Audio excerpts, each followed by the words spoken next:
Napapansin nyo ba? Sa maraming digmaan, kapag napatay ang leader, kadalasang mabilis ding humihina ang buong sistema. Di ba? Pero sa pagkakataong ito, may kakaibang nangyari. Sa halip na bumagsak ang Iran, nagpatuloy pa rin ang kanilang military operations. Kaya ang pag-uusapan natin ngayon ay kung bakit malaking hamon ito sa US at Israel sa laban ngayon sa Iran.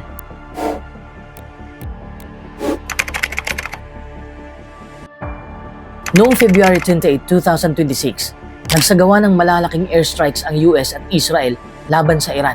Isa sa mga pangunahing target ng operasyon nila ay ang leadership ng Iran, kabilang ang Supreme Leader. Sa loob lamang ng isang araw, kumakalat na ang balita na napatay ang Supreme Leader ng Iran. Sa normal na sitwasyon ng digmaan, ito ang tinatawag na decapitation strike. Ang ibig sabihin ng decapitation strike ay isang military strategy kung saan tinatarget ng isang bansa ang pinakamataas na leader o command structure ng kalaban upang mabilis na pabagsakin ang kanilang kakayahang lumaban. Iyan ang parehong strategy na ginamit ng US sa Iraq laban kay Saddam Hussein at sa Libya laban kay Muammar Gaddafi. Kaya ang expectation ng karamihan, kapag nawala ang leadership, susunod ang kaguluhan, susunod ang rebellion at tuluyang pagbagsak ng rehimen. Marami akong nababasang comments nung ibinalitang nawala si Khamenei. Maraming nagko-comment na talo na raw ang Iran, mahina na raw, marami nang nawasak, pero may nangyaring kakaiba. Hindi bumagsak ang Iran. Sa halip, nagpatuloy ang kanilang mga missile attacks, drone strikes, at military operations kahit wala na ang kanilang pinakamataas na leader na si Ali Khamenei. So, bakit hindi gumana ang parehong strategy ng US na dati nang nagpatumba ng ibang rehimen? Para maintindihan natin yon, kailangan nating balikan ang isang military doctrine na pinaghahandaan ng Iran sa loob ng halos 2 dekada. Sa digmaan ngayon, hindi nagulat ang Iran na aatakihin sila ng US dahil matagal nila itong pinaghandaan. For almost 2 decades, 20 taon yan, pinag-aralan ng Iranian military strategists ang bawat digmaang pinasok ng US sa Middle East at sa mga karatig na rehiyon. Hindi lang nila pinanood sa balita, hindi lang nila binasa sa mga reports, ina-analyze nila ito like a military case study. Pinag-aralan ng Iran kung paano bumagsak ang Iraq noong 2003, kung paano mabilis na neutralize ang command structure ni Saddam Hussein. Tiningnan nila ang Libya, kung saan matapos mapatay si Muammar Gaddafi, tuluyang nag-collapse ang state authority. At pinag-aralan din ng Iran ang Afghanistan, kung saan kahit nanalo ang US sa unang yugto ng digmaan, nagtagal ng 20 taon ng conflict bago tuluyang natapos ang giyera. Sa mata ng Iran, malinaw ang pattern. Ang US ay mananalo sa mabilisang digmaan. Pero nahihirapan ito sa mahabang digmaan. Ito ang leksyon na paulit-ulit nilang nakita.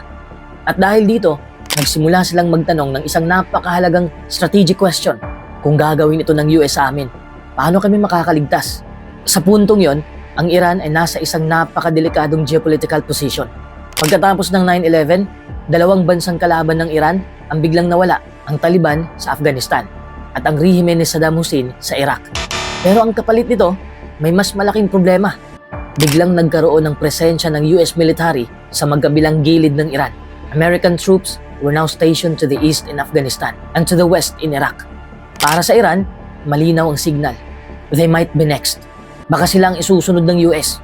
Dito nagsimula ang seryosong pagbabago sa kanilang military thinking. Napagtanto ng Iranian commanders na kung lalaban sila sa isang conventional war laban sa US o Israel, malaki ang posibilidad na matalo sila sa technology, sa air power, at intelligence capabilities. So instead of trying to match the US weapon for weapon, they changed the entire logic of the battlefield. Kaya ang bagong tanong ng Iran ay hindi na paano tayo mananalo laban sa US. Ang bago nilang naisip, paano natin gagawing imposible ang mabilis na panalo ng US. Dito pumasok ang konsepto ng asymmetric warfare. Hindi mo kailangang maging mas malakas. Kailangan mo lang gawing napakahirap ng digmaan para sa kalaban. At mula sa lahat ng pag-aaral na yon, Iraq, Afghanistan, Balkans, Libya, nabuo ang isang bagong military doctrine na kalaunan ay tinatawag nilang the Mosaic Defense Doctrine. Isa itong strategy na hindi nakapokus sa mabilis na tagumpay, kundi sa isang bagay na mas mahalaga sa modernong digmaan. Ano ang bagay na yon? Survival. Kung kanina ay pinag-usapan natin kung paano nagplano ang Iran para makasurvive sa mahabang digmaan, dito natin makikita kung paano nila aktwal na binago ang kanilang militar para maging resilient at unpredictable. Wow! Imagine ang mosaic. Ang mosaic ay isang malaking artwork na binubuo ng daan-daang maliliit na tiles. Bawat isa ay hiwalay. Magkakaiba ang kulay at hugis. Pero kapag pinagsama-sama, bumubuo sila ng isang buo at coherent na larawan. Ganon din ang ginawa ng Iran sa kanilang military command structure. Hindi na sila nakadepende sa isang central command, kung saan lahat ng desisyon ay dadaan sa tuktok. Sa halip, hinati nila ang Islamic Revolutionary Guard Corps sa 31 largely autonomous units. Isang unit para sa capital city, which is sa Tehran, at tig-isa naman para sa bawat probinsya. Bawat unit ay may sariling arsenal, may sariling intelligence network, at may sariling command authority. They are capable of operating independently. Kahit maputol ang komunikasyon sa Central Command, ang bawat unit ay may kakayahang magdesisyon at magpatuloy sa operasyon. Wow! Ang strategy na ito ay nagbago ng traditional warfare logic. Kung dati, pwede mong targetin ang ulo ng militar at bumagsak ang katawan, ngayon hindi na. Ang Iran ay naging parang Hydra. Putulin mo man ang isang ulo, lumalabas ang iba. Every unit acts like a semi-independent cell. Ang Northern unit ay maaaring hindi alam ang ginagawa ng Western unit at vice versa. At kung hindi alam ng mismong unit ang galaw ng isa't isa, paano pa kaya matutunto ng foreign intelligence agencies tulad ng US? Oh no! You cannot strike what you cannot locate. You cannot destroy what has no clear center. Bukod pa rito, bawat unit ay may sariling missiles at drones. Kaya kahit patayin ang central leadership, hindi titigil ang mga counterattacks. Kaya ito ang dahilan kung bakit kahit na wala ang supreme leader, hindi otomatikong bumagsak ang military operations. They can continue. They can adapt, and they can retaliate. Wow! Ang Mosaic Doctrine ay hindi lang tungkol sa survival sa loob ng bansa. It's about strategic uncertainty. Ito ang dahilan kung bakit mahirap planuhin ang mabilis na panalo laban sa Iran.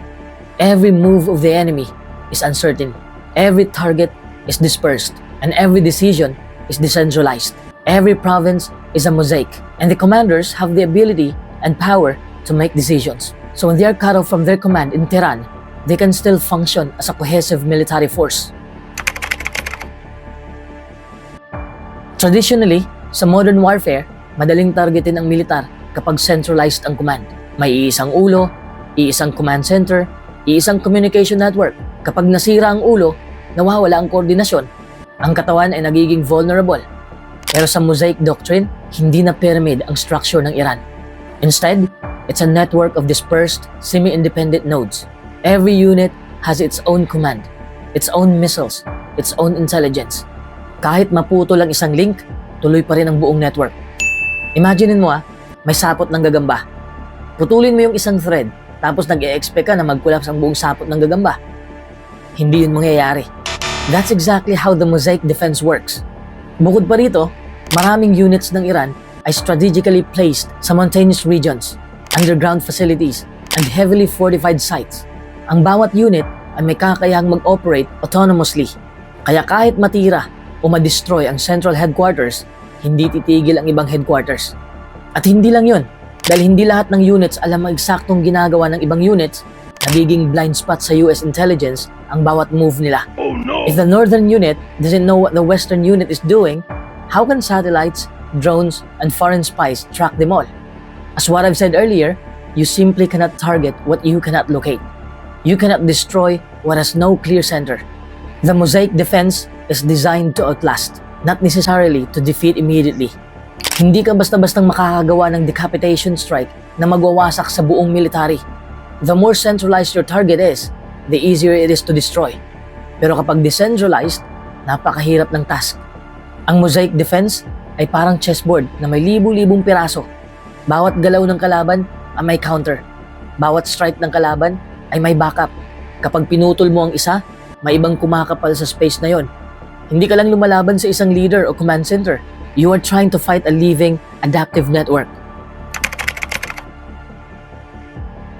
Sa modernong konteksto, ang Iran ay nagplano para sa isang protracted war. Isang digmaang matagal, komplikado, at napakahirap sukatin ang totoong outcome. They are not just fighting for territory or immediate victory. They are fighting for endurance, for strategic patience, for a war of attrition.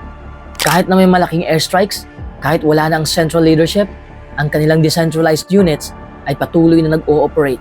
Bawat missile strike, bawat drone sortie, bawat intelligence operations ay nakaplano para maging redundant at resilient. They can sustain operations for months, maybe even years, without a single central command. Ang layunin ng Iran ay hindi manalo, kundi gawing napakahirap at napakamahal ng bawat hakbang ng kaaway. Each strike from the US or Israel depletes resources, exposes vulnerabilities, and tests political will. Hindi lang nila kinokontra ang military power, kinokontra nila ang economics, politics, and public opinion sa kalaban. This is the essence of asymmetric warfare. Hindi mo kailangang maging mas malakas para magtagumpay. You just need to make the cost of victory so high, so painful, that the opponent eventually questions whether the fight is worth it. There is a military term for this kind of strategy: a Pyrrhic victory. You may win battles, even strike the leadership, but the cost of winning is so extreme that you wonder if you should have fought at all. And that's the true genius of mosaic defense. It's not about crushing the enemy in weeks. It's about stretching the conflict, testing endurance, and creating strategic uncertainty at every turn. At yun ang buong paliwanag sa mosaic defense doctrine ng Iran, kung paano nila na ipagpatuloy ang laban kahit na wala ang kanilang pinakamataas na leader, at kung bakit nagbago ang buong dynamics ng digmaan sa Middle East. Ngayon, gusto kong marinig ang opinion mo. Sa tingin mo ba, kayang labanan ng US at Israel ang ganitong uri ng strategy? O masyadong mataas ang magiging presyo? I-comment mo sa baba ang iyong pananaw. At huwag kalimutang mag-like sa video na ito. At mag-subscribe sa channel natin. At i-follow mo na rin ang Facebook page natin para sa mas marami pang malalim na analysis ng mga nangyayari sa mundo.